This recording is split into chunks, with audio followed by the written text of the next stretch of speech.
So after so much conflict, a new deal is on the table, and it's bringing a small glimmer of hope. But for people in Israel, it's complicated.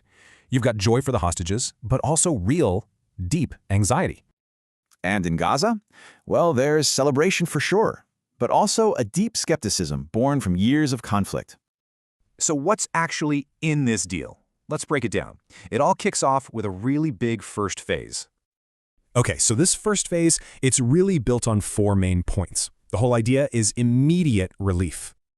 And look how it's set up. First, stop to the fighting. Then a whole lot of humanitarian aid. Now this exchange is huge. For Hamas, getting nearly 2,000 prisoners released, that's a massive political win. But here's the thing. We've kind of seen this movie before, right? There's a long history of failed attempts. And just look at the recent past. Deal after deal has just collapsed. It's no wonder there's so much mistrust. So, the big question is, why should this time be any different? What's actually changed? Well, for one thing, huge international pressure. And it's coming from some of Israel's closest allies. Yeah, President Trump himself threw his weight behind it. That's a huge signal from the United States. But the real turning point? It was one single event, an Israeli strike on a Hamas office in Doha.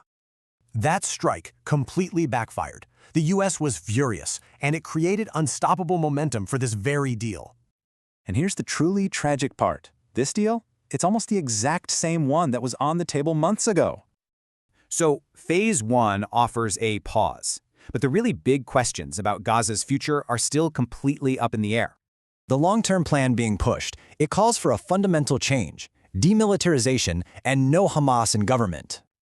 And this is the core conflict. Will a foreign council govern Gaza, or will it be a domestic Palestinian one?